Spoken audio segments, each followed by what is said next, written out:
letu halijafungwa. Unavyoona watu zaidi ya 1000 washakusanyika mahali hapa kwa sababu ya kufanya ibada. Lakini tumefika kanisani, tumekuta ulinzi wa jeshi la polisi likituzuia tusiweze kuingia kanisani kumwabudu Mungu wetu. Ufufuo na Uzima hapo makanisa zaidi ya 2000. Kwa hiyo maana yake nyuma yake kuna waumini zaidi ya milioni 20. Kwa hiyo wote makanisa yote Tanzania hawaabudu kwenye makanisa yao, wanaabudu nje. Sasa idara husika, watu wahusika, viongozi wetu, tunaomba watusaidie wasichanganye mambo ya mtu binafsi na mambo ya kanisa. Watu zaidi ya milioni 20 tunasali hivi nje, sio jambo zuri. Kwa hiyo tunaomba viongozi wetu, mama yetu, mawaziri, muweze kutupambania tuweze kuendelea na ibada, watu wawe na uhuru wa kumwabudu Mungu wao. Asante sana. Kuna taarifa gani ambayo imetoka kwa uongozi wenu wa kanisa asubuhi ya leo mara baada ya hichi ambacho kinaendelea na nyinyi kutokupata nafasi ya kuabudu kanisa?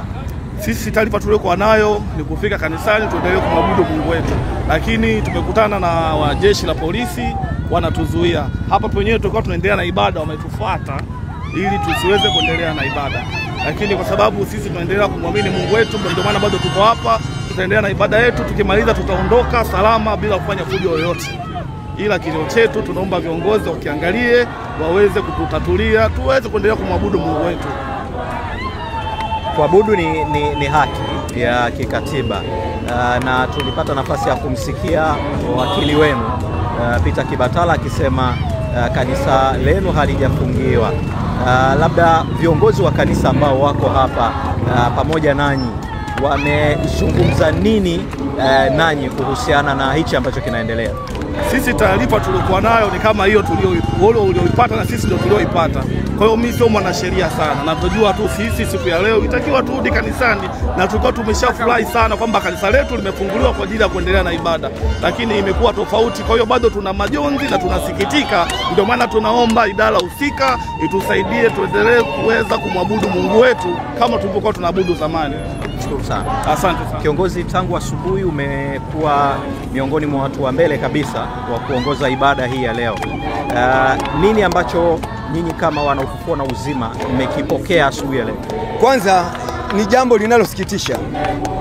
Tangu mimi nizaliwe, serikali yetu sijawahi kuiona, sijawahi kusikia imeingilia imani ya mtu. Sio kama nanielewa. Ni kweli wiki iliyopita lilitolewa katazo kwamba kanisa la Ufufuo na Uzima limefungwa. Tukajua kama ni masiala kwa sababu hata hiyo barua yenyewe ilikosewa, lakini ilikuwa haijasainiwa. Lakini mapolisi wamekuja, sisi tukasema basi wacha tunyamaze kimya. Tukakaa pembeni, tukasema watu watafuatilia, viongozi watafuatilia. Walipofuatilia siku ya Ijumaa mahakamani pale Dodoma, cha kushangaza jaji anasema ili kanisa halijafungwa. Waziri mwenyewe wa mambo ya ndani anasema na yenyewe halijafungwa. Tunafuatilia vyo, wanasema sisi hatujalifunga ili kanisa. Tukajiuliza kama halijafungwa, hawa maskari wanafuata nini hapa? Basi tukasemaje, sisi tuchukue jukumu la kwenda ibadani, tukabudu wapi sasa? Na ile ndio nyumba tulioijenga ili tuabudu pale. Tumefika pale tunakuta utepe, tena maskari wameongezeka. Na makanisa mengine ambayo walikuwa hajaweka utepe duniani kote yamewekewa utepe. Tukasema sasa hii ni nini? Nani yuko nyuma? Atuambie basi anayehusika, kwa sababu anayehusika kufunga kanisa anakanusha. Kila mtu anakanusha. Ndio maana sisi tunasema hivi, serikali mnajitahidi kutangaza amani. Hebu tunaomba waidhihirishe basi amani iliyoko katika Tanzania yetu. Waturuhusu sisi tuendelee na ibada yetu. Kama amekosea yeye wanaomzungumzia, basi wafuatilie. Hebu jabini kuuliza swali mwandishi. Imetokea kiongozi, padiri yoyote amekosea, Katoliki nzima itafungwa?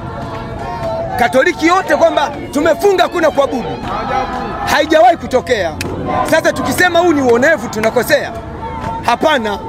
Hao unaowaona hawa ni wachache, na waliamua kutulia kwa sababu walikuwa wanasubiri sheria ifuatwe, walikuwa wanasubiri taratibu zifuatwe.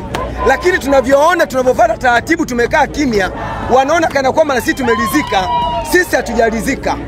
narudia, huu ujumbe ufike kwa watu wote, makanisa yote, Wakristo wote. Kama wameamua kufanya hivi, huyo anayefanya hivyo kesho na kesho kutwa, na yeye huyo ambaye anaona yeye hawajampata, watampata, watamzuia. Na ndio maana tunatakiwa tuamke na hili jambo lisikubalike. Na dunia yote wanatamani waione Tanzania ni nchi ya amani, lakini hivi huu ni kuvunja utaratibu wa amani. Tumeamua kuja kuabudu nje, tumeelewana, na tutaendelea hivi. Na mimi nawaomba bora watu wache tuendelee hivi, kwa sababu watakapong'ang'ana kutuzuia watashangaa sisi tumefunga barabara pale. Huo ndio kweli. Asante sana. Uongozi wa kanisa umewapa taarifa gani kuhusiana na swala la kuendelea? Taarifa iliyotolewa, kanisa halijafungwa. Sawa? Mwanasheria wa kanisa Kibatala alisema kanisa halijafungwa. Paka mahakamani wanasema hili kanisa la Gwajima halijafungwa. Sasa tunajiuliza kama halijafungwa, nini kinachoendelea hapa? Si tumeelewana? Kwa mimi nashukuru sana, asante sana. Tumeamua kuja hapa kwa sababu tunajua tumefika pale maaskari wapo. Ndio tunajiuliza, wanasema kanisa halijafungwa, maaskari bado wametanda. Maana yake ni nini? Maana yake sasa tuje huku tuendelee kumwabudu Mungu wetu. Ndio maana tunatuona tumejitokeza hapa, na jambo hili litakuwa endelevu, na Jumatatu tupo. Asante sana. Bado tuko maeneo haya ya Kibo na tumekutana na mzee wetu hapa. Mzee, shikamoo. Shikamoo mzee. Nakushikia.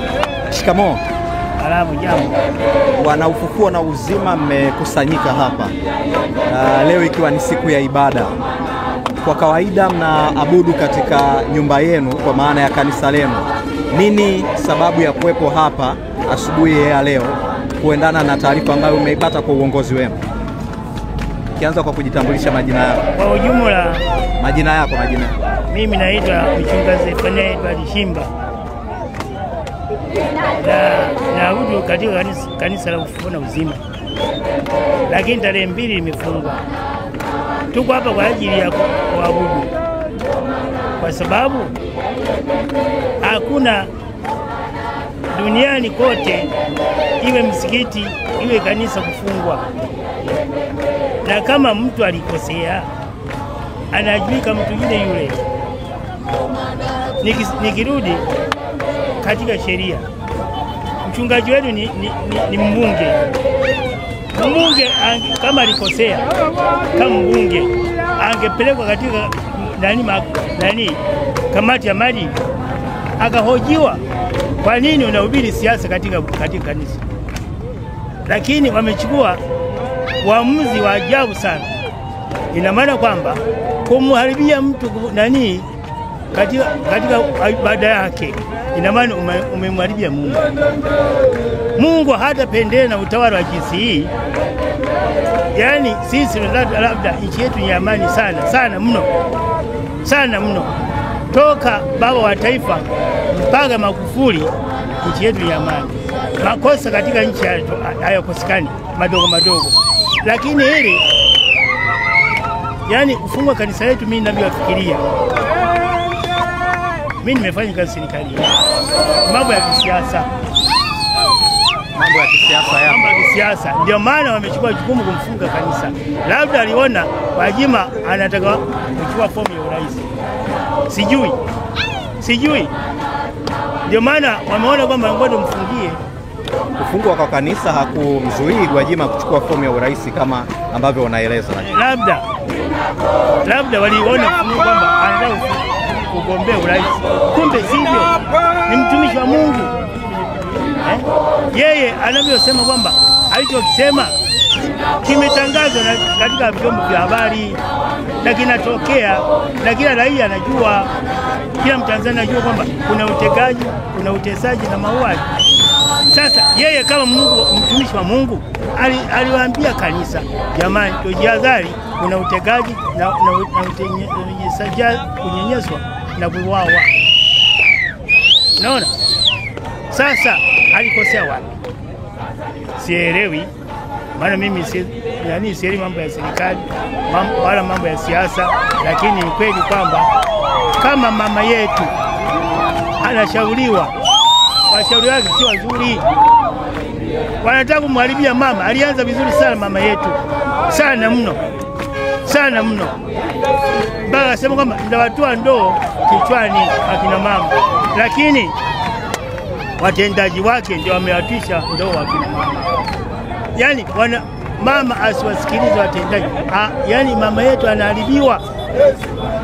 Kuna watu labda katika ndani ya CCM wanataka urais, kwamba kwa mwengu mama ataendelea, ila mama awe na washauri wenye busara. Mama yetu tunampenda, mama yetu ni mwema, mama yetu alianza vizuri, wanataka kumharibia wakati mwaka huu wa uchaguzi. Lakini nikirudi kwa baba yetu wa kiroho, askofu wetu hakusema mabaya. Mimi nimezaliwa miaka mingi na 82, lakini kitu kimoja ni kwamba sijawahi kuona kanisa linafungwa wala msikiti. Marekani alitaka kuwafukuza Waislamu katika hema yake, lakini alishindwa. Asante sana.